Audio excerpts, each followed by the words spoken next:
Okay guys, so today we're going to do a quick video on how to tab your reference materials. So I've got some basics here. I've got my materials in question.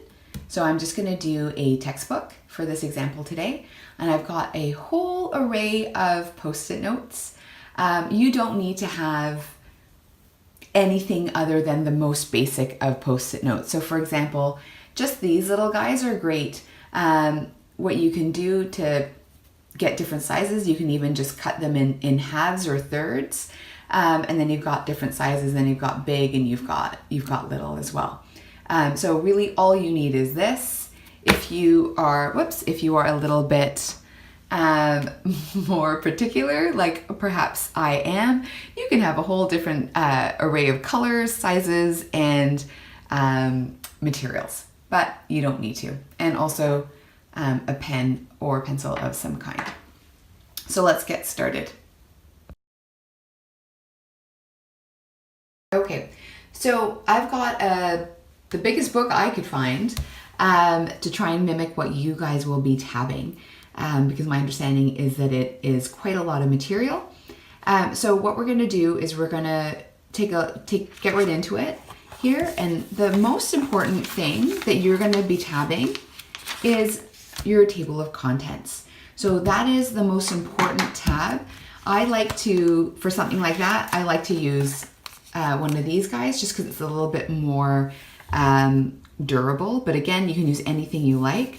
So I'm going to put the tab right there. I put it right here on the side because it's the one that I'm going to be using the most. I want it the most easily accessible. So I'm just going to tab it and I'm going to write table of contents, or TOC, right on it. So I know I've got my contents, my table of contents, which is going to be the thing that I'm going to look at the most. Let's see what else we've got in here. Oh, we've got table of cases. So that might be something that is very important as well, or it might be a little bit less important. I'm going to go ahead and just pretend that it's maybe like a detailed table of contents. I'm going to tab that as well. So I'm going to just stick this guy right here, making sure, woo, look at that. They line up really nicely and they don't hide each other. So we're just going to pretend that that's like a detailed table of contents. I'm just going to label it detailed TOC. So perfect. So these are the two that I would be using the most frequently, which is why they're they're in prime real estate here. And they've got my most durable type of post-it notes. But like I said, again, you don't need to use anything other than, one color paper, for example. For something like that though, you might decide to, use a different color pen, for example, just to make it really noticeable for you. Okay, so the next thing that we're gonna do here, this textbook has some really important things at the back. So I'm actually gonna skip the chapters right now and I'm gonna jump to the back. So for example, in this textbook, one thing that you would access a lot is the Residential Tenancies Act. So I'm just gonna use, let's see here, this guy. I'm gonna tab it along the side and I'm gonna label it RTA. And again, the tabbing just needs to be, what you write here just needs to be something that's understandable to you. Does it, if you want to write Residential Tenancies Act out, that's totally up to you and if you've got room for it. So I've got the RTA. The next thing here, we've got we've got the regulations. So I'm going to go ahead and tab that. Again, I want to make sure that I can see all of them. At some point though, you're going to have overlap because you're very likely going to have so many tabs. I'll show you when we do the chapters in this textbook how to deal with that. So I've got the regs. What else do I really like here? Ooh, I like the rules. I mean, that's something I'm going to be looking at a lot. So again, here we go. RTA rules. And if you want, you can use different colors. That's up to you.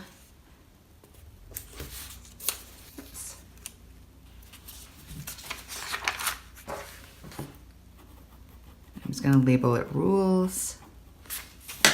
And then there's something very, very important in this textbook, which is the index. So I want to be sure that I label that. And again, with this one, here it is. And this is pretty much like the detailed table of contents. So this is something that if I'm in a rush and I have no idea where to find something, I'm going to be looking here. So this is something that I'm going to maybe do a different color because I want it to stand out. And again, I want it easily accessible and visible to me. So I'm going to just write index right here. Okay, so now we've got our preliminary tabs. Oh my goodness gracious, but look at this. It's very hard to see what I've got tabbed. So I'm just gonna adjust them. You hopefully are less particular than I am, but you do also want to be able to see your tabs. You want your tabs to be usable. So what I'm just doing is I'm just kind of sliding them over to make sure that there's not too much overlap and that they're actually visible. So like right away you can see RTA, RTA regs, RTA rules, table of contents, detailed table of contents, and index. And you can see here they're also kind of grouped, and this is nice and bright, so I know that's a really important one. So now let's take a look at how I would tab the chapters and the contents of the chapters. Okay, so now let's tab the different chapters. So I'm going to go right to chapter 1 here. What I'm going to do is I am going to use probably a smaller post-it note just to flag the different chapters. Remember, you've got a table of contents. So when you are, trying to look something up quickly, you're probably going to be looking at your table of contents or your detailed table of contents and making reference to any kind of index that you've made separately. So you'll know if you need to find the source, you already know what chapter you're looking at. So all you're trying to save yourself from doing is, for example, oh my gosh, it's in chapter 5. Okay, where the heck is chapter 5? Oh, there's chapter 4. Oh my gosh, tick tock, tick tock, tick tock, tick tock, tick tock. Oh, I think I've gone too far. Tick tock, tick tock. This is all valuable time for you, which you can't afford to waste. Like I can't even find chapter 5 right now. Okay, so good example. So that's why you want to tab all of your chapters. So what I like to do though is I like to put my chapters along the top here. So I'm just going to choose kind of any color. You can color code if you want. You can color code by different sections. So my understanding is that there's different sections in your material. So maybe have, all yellow tabs for the admin law and all pink tabs for the criminal or something like that. That might even help you. Remember guys, this is all about time efficiency. You're wanting to be able to find things as quickly as possible. So I'm just gonna go ahead and tab chapter 1. I'm gonna slide it in here because this book has a lot of chapters. So I know I'm gonna, again, want it to line up, but this is just gonna make things faster for me when I'm in the exam looking for things. So here we go, chapter 2. Like, don't be deceived by these little things on the side. That is not going to help you find anything. So now I'm going to do chapter 2.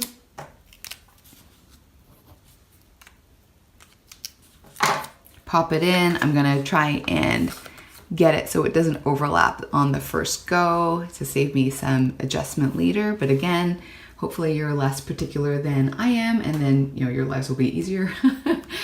So there's chapter 2. I'm just going to do chapter 3 for you here now.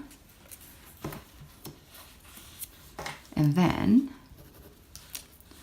I'm going to go ahead and I'm going to do the rest of the chapters. So you don't have to watch me do this, but I'm going to show you the finished product. So there is chapter 3.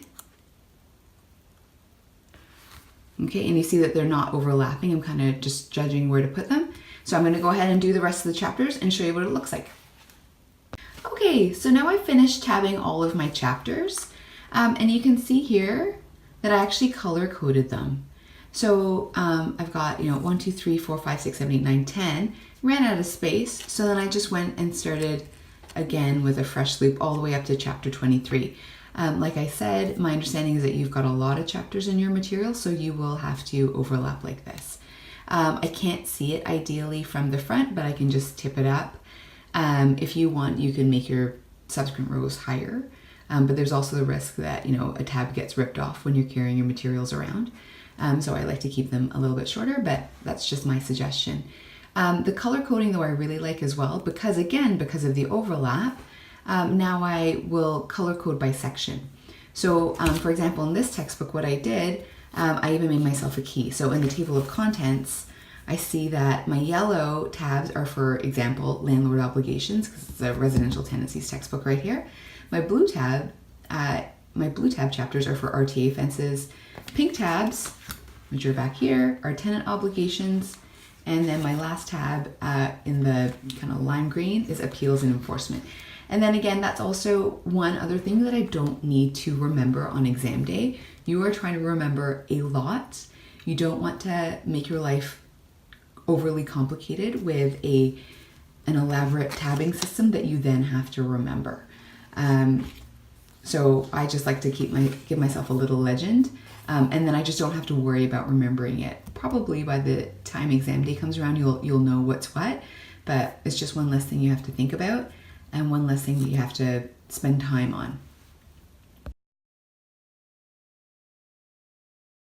So that's not all. So now we've got our really important things tabbed and our chapters tabbed. I'm going to give you an example of how to tab things within a chapter. So for that, I'm going to go to chapter 1 here, and we can see there's different things that are important. So we've got a historical overview, previous acts, the current act, so all kinds of good stuff in this chapter. And it's stuff that I'm going to probably reference at some point during the test. So I'm going to want to tab this. So what I like to do, guys, and again, this is just a suggestion, but for the contents, the topics, I will tab down this side. So I'm going to do a couple of examples for you to watch, and then I'm going to show you the finished product again. Okay, so let's tab chapter 1 together for a little bit. So I'm going to keep my color coding going on here. So I'm going to take this yellow here, and I'm going to do a tab for historical overview. So that way, if I'm in a pinch, this should all be probably on my index, but nevertheless, this is all about saving you time in the exam. All of this, you're putting in this time and effort right now to try and save you time in the exam. It's actually going out a little bit further than I like, but that's okay. So historical overview. Okay, that's my next thing of importance. Oh, the previous act. So the TPA, it's going to put a tab here. And again, you're going to have a lot of tabs going down the side too, guys. So, you want to kind of make sure that they are lining up. Yeah, and not covering each other, so that's okay. We've got the RTA, the current act. I definitely need a tab for that. And again, I'm just going to make sure that they line up. Yeah, I got to fix this one. Oh gosh. And then I'm going to keep on going. So I'm going to finish tabbing chapter 1, and then I'm going to show you what the final part looks like. Okay, so I've gone ahead and finished tabbing chapter 1. So let me show you. So look, I'm going to use my handy dandy chapter 1 flag to open it right up to chapter 1. And I've got my historical overview over here. One thing that I realized as I was tabbing is that you probably will not actually have them lined up here. It'll be much more helpful for you to put the tab right next to on the page where the topic is. There is probably going to be a lot of material on your pages. So again, this is all about saving time. Don't have them necessarily lined up, guys. If your tabs, down here, because that's where it's lined up, but the paragraph that you're looking for is up here, that's actually not going to save you that much time. So a little bit of overlap is okay, because you'll be familiar with these materials at that point. So for example, the RTA is there. Right here, I've got orders prohibiting rent increases. And again, I've just summarized. I put a little rent, a little arrow for increase, and bans because I wanted to fit it onto the post-it flag. And it really is just what you understand. So, I mean, if you want to write in a different language, you could, right? It's all about, abbreviations, whatever will make things work quickly for you. And you'll see on this page, I just want to show you, I've actually got 2 flags on this page. So I've got bad faith applications here and willful damage evictions here. And then I see I've got pay and stay, which corresponds to this over on this page. So you really do, this is a good example because we've got a lot of stuff here. So, right of entry, I want it right next to the paragraphs on right of entry. I don't want to have it like over here, for example, just because that's where it lines up. Okay, because I want to be able to find the stuff on right of entry as soon as I can, as quickly as I can. Similarly here, bad faith applications, right next to willful damage applications. We've got another pay and stay. Oh, it's the same page, sorry. Nor above guideline increases. Where are they? They're on this page, right here. Perfect, I found that really quickly. And that's what you want. And so you'll see, guys, there's a lot of overlap. That's okay. Just, getting some flags out of the way, tipping up your materials will help you find things. This will be full. This whole side here will be full. So again, the color coordination actually is really helpful because I know right away that my yellow is all stuff that has to do with landlord obligations. And plus, remember, you will have your index there to help you too. So that's it for how to tab your materials. This was just an overview. You will hopefully find this helpful, and by all means, this is just a suggestion. For you to develop a system that works for you. Remember, and everyone's materials might look different. You have to do what works for you, what saves you time in locating things in your materials, because really this is not only a substantive test, it is a bit of a race against the clock. So you want to have your materials as easily accessible to you as possible. So I hope you found this helpful, and I will talk to you soon.